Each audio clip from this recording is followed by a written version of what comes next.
One war, one liberation, one secret operation that would forever change the map of South Asia.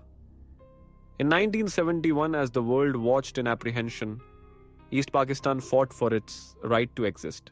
But behind the headlines and the diplomatic statements, an invisible force was already at work. India's Research and Analysis Wing, or RAW. Operating from the shadows, RAW trained rebels, set up clandestine camps, and dismantled enemy networks. In the process, it orchestrated one of the most audacious covert operations in modern history. This is the untold story of how RAW helped create Bangladesh. March 1971, the streets of East Pakistan, what we now know as Bangladesh, erupted in a rage that had been simmering for years. The people of East Pakistan had finally said enough to decades of neglect and oppression by the West Pakistani regime. Their language, their culture, their very identity had been denied. Now they were making themselves heard, and the response was swift and brutal. The Pakistani military launched Operation Searchlight, a campaign of terror designed to crush the independence movement. Cities were shelled, villages burned, and thousands of innocents lost their lives in just weeks. The rivers ran red, and the world recoiled in horror. But the violence could not silence the people. Instead, it sent millions fleeing across the border into India, seeking refuge from the carnage. India, already grappling with its own challenges, suddenly found itself with millions of desperate refugees. These weren't just numbers. They were broken families, starving children, survivors of mass executions. Entire border towns in West Bengal, Assam, and Tripura were transformed into sprawling camps of despair. New Delhi watched with growing alarm. The crisis was no longer just humanitarian, it was geopolitical. Behind closed doors, Prime Minister Indira Gandhi convened her inner circle. War was not yet on the table, but covert action was. She turned to a man she trusted like no other, R.N. Kao, the quiet genius leading India's intelligence agency, RAW. His mission was simple in words but monumental in scope. We must help them fight from within. That single order lit the first fuse of a shadow war, a war not fought by armies, but by spies, rebels, and whispers in the dark. RAW would now orchestrate a plan to build a resistance, bleed Pakistan from the inside, and prepare the ground for a liberation that would change South Asia forever. This was the birth of India's most successful covert operation, the creation of Bangladesh. RAW's first move was to build an army out of chaos.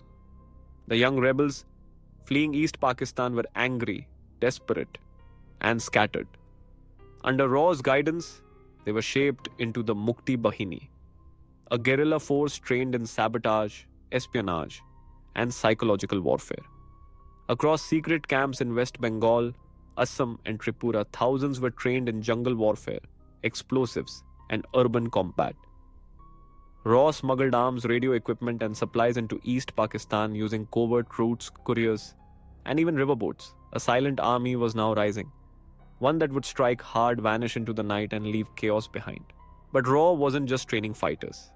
They launched psychological warfare, setting up fake radio stations to broadcast revolutionary songs, fake orders, and defection rumors. Pakistani troops began to feel surrounded, demoralized, and paranoid. RAW also began mapping enemy bases, tracking troop movements, and identifying key targets. Every ambush by the Mukti Bahini was backed by precise intelligence.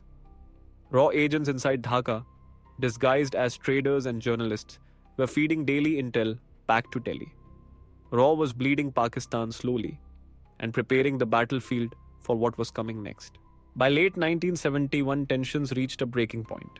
On 3rd December 1971, Pakistan launched airstrikes on Indian air bases. That was the final spark. India responded by officially entering the war. But thanks to RAW's groundwork, it wasn't going in blind. Indian forces had real-time intel, supply maps, and guerrilla coordination with the Mukti Bahini. What should have been a long, bloody conflict lasted just 13 days.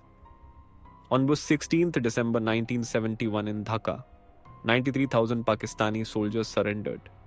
It remains the largest military surrender since World War II. A new nation was born, Bangladesh. The world cheered, but few knew the names of the men and women who made it happen. No medals, no speeches, just quiet, invisible service. Raw had pulled off the impossible. Without fanfare, without exposure, they trained an army, sabotaged a regime, and shifted the balance of South Asia. This wasn't just India's greatest intelligence victory, it was a blueprint of how shadow wars are won. This was Raw's finest hour. Jai Hind.